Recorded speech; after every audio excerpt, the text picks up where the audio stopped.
awakened by a noise you're convinced is someone breaking in your house and they're gonna kill you. But instead of getting up and escaping, you just go back to bed. What is that, a murderer? I gotta get some sleep. Can't kill me if I'm asleep. That'd be embarrassing. You get to heaven. Hey, how'd you die? I was too lazy to get out of bed. I heard the guy in the kitchen. I thought I had an hour. Set my alarm for PM instead of AM. Last time I ever did that. My wife's really Catholic. She's like a Shiite Catholic. She's always worried about Diablo. So I joke around with her, I'll call her up, say, who is this? And I'll just go, the devil. You all know Moses led the Israelites out of Egypt, and they wandered in the desert for 40 years.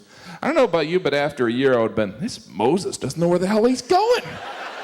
I appreciate him getting us out of Egypt. We're in the desert, folks, as in no agua.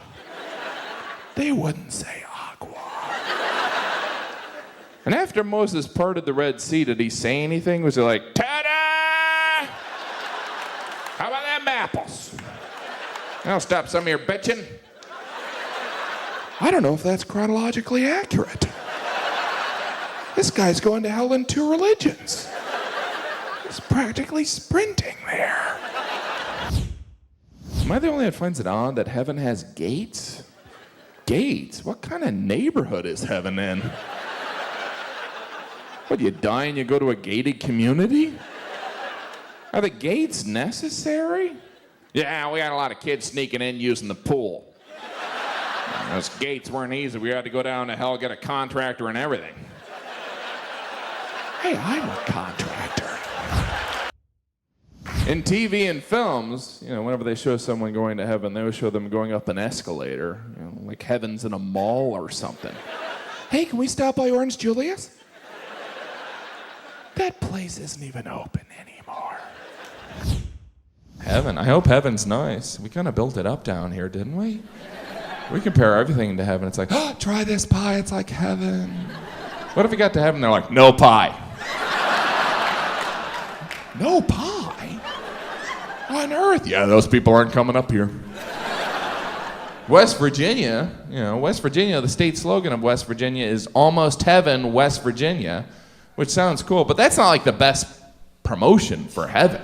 Because based on that, if I'm a good guy all my life, when I die, I'm going to a place a little bit better than West Virginia.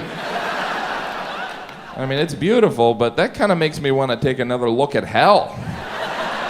He went too far. I didn't like that joke at all. It made me uncomfortable. I prefer the cold to hot. I do. I know that's surprising looking at me, given I look like a snowman. But I prefer the cold, Last summer, I was in Las Vegas. It was 114 degrees. 114 degrees. You can actually hear the sun at that point. It didn't feel safe. I was like, are we supposed to be here? 114. Like, you're never at a friend's house, warm in here. Yeah, I set the thermostat to 114. That's how I like it. I'm part lizard. Thermostats don't even go up that high. Meat thermometers do. I think God is just cooking people in Vegas. Oh, no one's smoking. I love smoked meat. It was 114 degrees, which was shocking, but not as shocking as how casually Las Vegas residents just went about their day in that heat. It was like, you're like, let's play Frisbee. Time to walk the dog. I was like, get inside! The earth is on fire! Get inside and beg for God's forgiveness. You've obviously angered him. That's why Vegas is called Sin City. It's the same temperature as hell. Because they don't get to choose what they're the patron saint of, right? Like Saint Bonaventure, patron saint of bowel issues. I'm not making that up. Bowel issues. Talk about a promotion you don't want. Bonaventure's in heaven. St. Peter comes and goes, Bonaventure, you're a saint. Bonaventure's like, yes, yes. Am I the patron saint of scholars? not scholars. Well, what am I the patron saint of? Bowel issues. Bowel issues? Yeah, you know when someone's getting a colonoscopy or say they're sitting on the toilet with IBS or explosive diarrhea and they're praying to God. Well, we don't want them praying directly to God. So you would be like a conduit. That way God's not talking to someone who's doing number 2. Okay. In Madrid, I saw the statue of the devil. You know, there's a statue of the devil in Madrid. The fallen angel, which that's the devil. I don't know how that would even come up. It's like, who else should we do a statue of? How about the devil? Who invited that guy? No, there's a statue of the devil. In America, we're taking down statues of the Confederacy. And Spain, a Catholic country, there's a statue of the Antichrist. Like, how do you even justify that?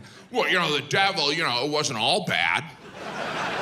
You know, devil did some good things. You know, he went down in Georgia. He did that. And he was an advocate. He was the devil's advocate. And don't forget about those deviled eggs. Those are tasty. I went and I saw it, and the statue of the devil is 666 meters above sea level. I'm sure that's a coincidence. Hello, we're all gonna die. Like, wow, why? Why? It's like, how tall should we make the devil statue? 666. Well, if you feel that strongly about it, should we go with a fountain of blood? Just kidding. Yeah, I was gonna say we can do a fountain. I don't know where we get the blood. I'll provide the blood. The blood of virgins. Sorry, I don't know what possessed me. I reference McDonald's a lot because I go to McDonald's. I love the silence that follows that statement. Like I just admitted to support dog fighting or something. How could you? McDonald's? It's fun telling people you go to McDonald's. They always give you that look like, oh, I didn't know I was better than you. No one admits to going to McDonald's. They sell 6 billion hamburgers a day. There's only 300 million people in this country. It's like, I'm not a calculus teacher, but I think everyone's lying. You ever been at McDonald's and you see a friend for a second, you're like, oh, crap. Eventually you're like, hey, what's going on? And they're just like, I'm just here for the 99-cent ATM. What are you doing here, Jim? I'm just meeting a hooker. Certainly not eating here, that's for sure. Yeah, he should be here by now. Because we all know better, right? We've all read the articles, seen those documentaries. It's the same message. Look, McDonald's is really bad for you. It's very high in fat and calories, and we don't even know where the meat comes from. And we're all like, that's disgusting. I'll have a Big Mac, a large fry, and a 2-gallon drum of Diet Coke. Because there's a McDonald's denial. And we all embrace it. No one's going in there innocent. We're walking into a red and yellow building with a giant M over it. What's this, a library? Well, I'll get some fries while I'm here. Because those McDonald's fries are truly amazing, right? Has your mother ever made anything as good as a McDonald's fry? Not even close. We lie to ourselves when we eat McDonald's fries. We're like, oh, they're so thin, they couldn't be fattening. You ever eat too many McDonald's fries? Of course not! There's never enough of them. There's always that moment when you're eating McDonald's fries where you're like, what happened? Where'd they go? Then you start scrounging for the fry crumbs. You're like, oh, that's just a piece of paper from the straw. But it was touching the fries, so. Sometimes there's a loose fry in the bag. You know the bonus fry? It's like Jesus is up in heaven. Give him an extra fry. He'll pay it forward. By the way, that's how Jesus sounds. Or at least I hope. You wouldn't want to meet Jesus and he's like, hey, y'all, I did. You been turning that other cheek, I give you that bonus fry for a rehang. That bonus fry, it's never a regular size fry. It's always extra long. You're like, how'd I miss you? Bonus fry, you got your own ketchup packet. You always savor the last fry. You're like, I'm gonna turn this into 10 bites. I'll meet up with you later. I got the bonus fry. Fries are amazing.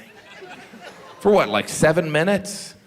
And then they turn into something that's likely not biodegradable? You ever make the mistake of reheating McDonald's fries in the microwave? They become packing peanuts. It doesn't stop you from eating them. You're like, these aren't even good anymore. How are yours? Yeah, yours aren't good either. Fries can't get cold. Shakes can't get warm. You ever leave a McDonald's shake out for an hour? Reality sets in. Oh, this isn't even made from milk. It's just some kind of chocolate mucus.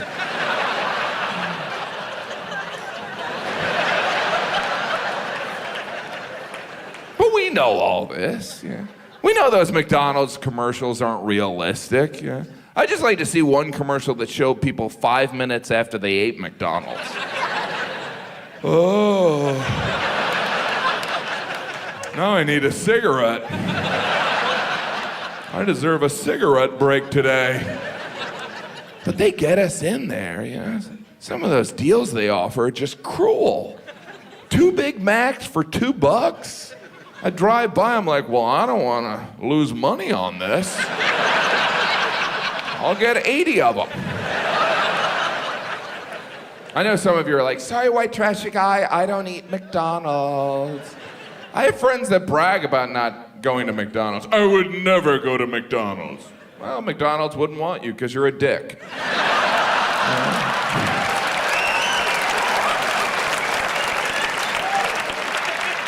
I'm tired of people acting like they're better than McDonald's. It's like you may have never set foot in McDonald's, but you have your own McDonald's. You know, maybe instead of buying a Big Mac, you read Us Weekly. Hey, that's still McDonald's. It's just served up a little different. Maybe your McDonald's is telling yourself that Starbucks Frappuccino is not a milkshake. Or maybe you watch Glee. It's all McDonald's. McDonald's of the soul. Momentary pleasure followed by incredible guilt, eventually leading to cancer. I'm loving it.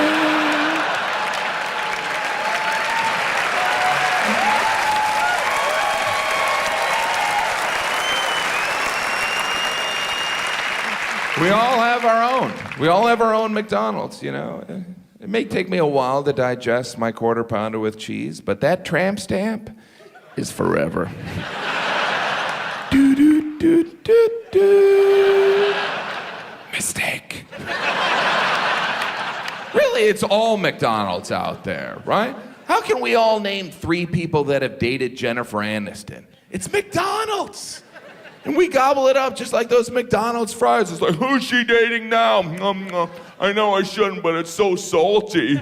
Is she pregnant yet? That's not even my business. Scarlett Johansson got a haircut. Why do I give a shit? Because it's McDonald's.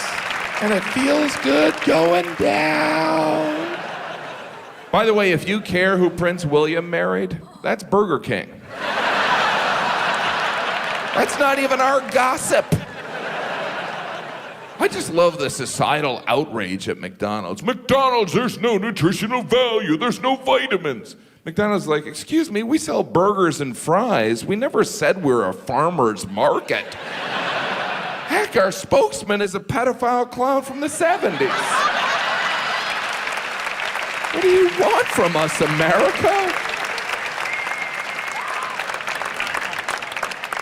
But I was raised on McDonald's, and I turned out, well, maybe that's not the best reasoning. McDonald's has given us so much. We wouldn't know when breakfast ends if there was no McDonald's. I'd be eating eggs at 5 p.m. like a moron.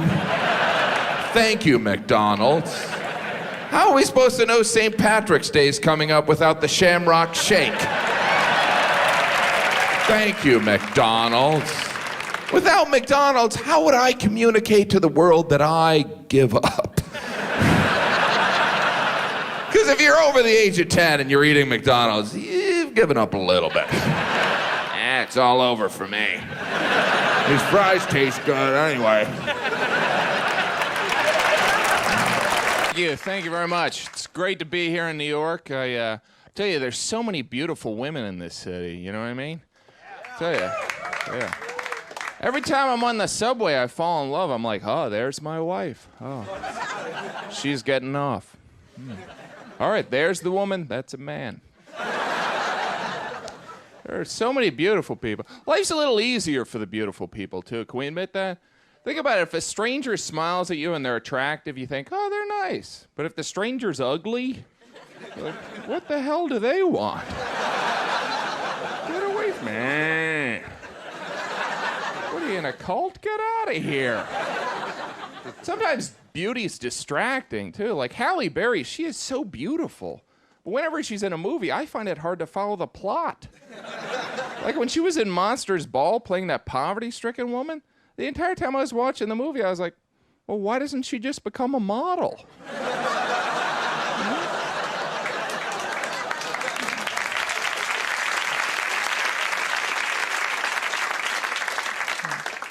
You know, beauty definitely affects you. You ever hang around one beautiful person, it almost makes you feel better. But if you hang around three, you're like, I don't think God even tried on me. But it goes the other way, too. You ever hang around three unattractive people? You're like, I'm a stud. I'm going to go and do an underwear ad. And if someone's beautiful in this country, we're amazed if they can do anything else. It's like, not only is she beautiful, she knows how to read. Ooh, she's a reader, a double threat. We worship beauty in this country. If you don't believe me, check out a British television show. You ever watch the BBC? Your first impression is, where they got all these ugly people?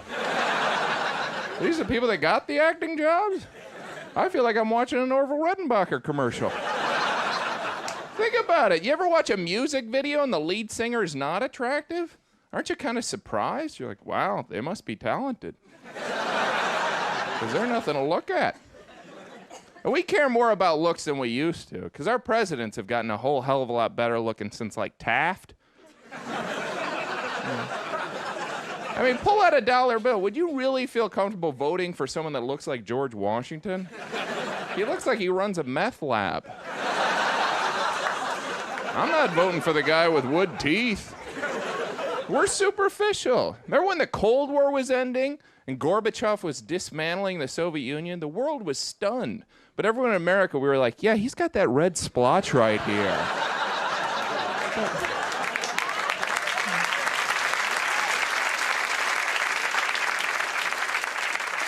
Everyone's like, he's getting rid of nuclear war. Can he cover that up? Because it's distracting. I think it's interesting how our views on beauty change, too. You know, can you imagine if Mona Lisa went into a modeling agency today? You'd be like, oh, we're not looking for a janitor. It's in our language, too. When things are going to go bad, we say things are going to get ugly. How are ugly people supposed to respond to this? Huh? Doesn't affect me. We interview beautiful people, too. I love when they interview the supermodels, because the models are always like, when I was in high school, I went through an awkward period. Are we supposed to feel sorry for them? That's like going up to somebody from a starving country and being like, yeah, I know how you feel. When I was in college, I skipped lunch twice. I got to go to Burger King now. You ever go to one of those fancy restaurants where the whole wait staff's really attractive? Like you're supposed to think, oh, this must be a good restaurant. Our waiter could be a model. You think it would be the other way around. The food must be great here. Our waiter's fat as hell.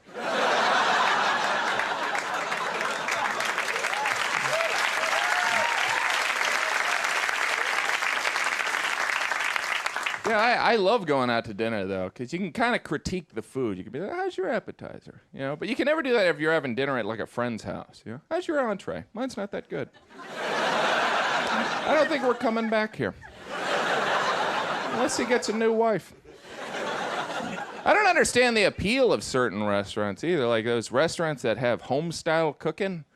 I don't know about you, but when I go out to dinner, I want restaurant style. I expect to go in there, see some guy in his underwear next to a microwave. You want a hot dog? That's all for me. Thank you very much. I love our holiday traditions, like the Christmas tree, where we go out and we chop down a tree and we put it in our living room. Kind of sounds like the behavior of a drunk man, really. Some woman wakes up, honey, why is there a pine tree in our living room? I like it. We're gonna decorate it for Jesus. And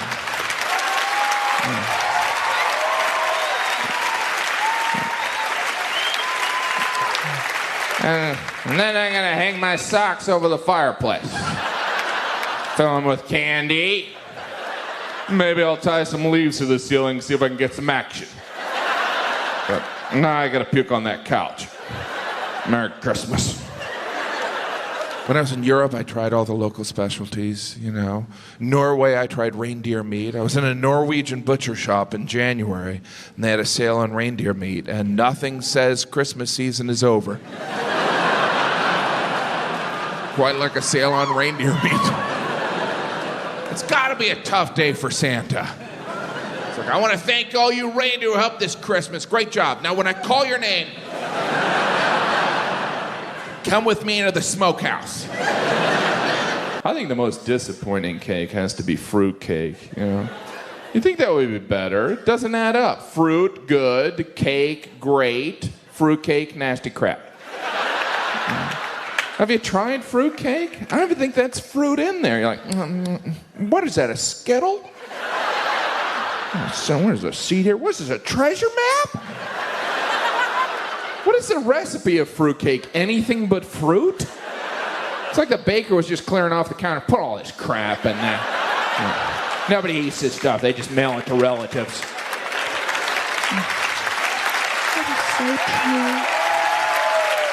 God's communication all over the place, right? He did the plagues, then he talked to Moses as a burning bush, then he sent angels. He was like, Gabriel, get in here! And Gabriel's like, yes, sir, I have my horn. Do you want to hear a song? God's like, hell no. Gabriel, I need you to go down to earth and find Mary. Gabriel's like, do you have a last name, sir? Mary, it's not Magdalene, it's the other one. Oh, you'll recognize her. She has a halo and she stands like this. Okay, sir. Go down to earth, find Mary, and tell her she's gonna have my child. Excuse me, sir? Tell Mary she's gonna be my baby's mama.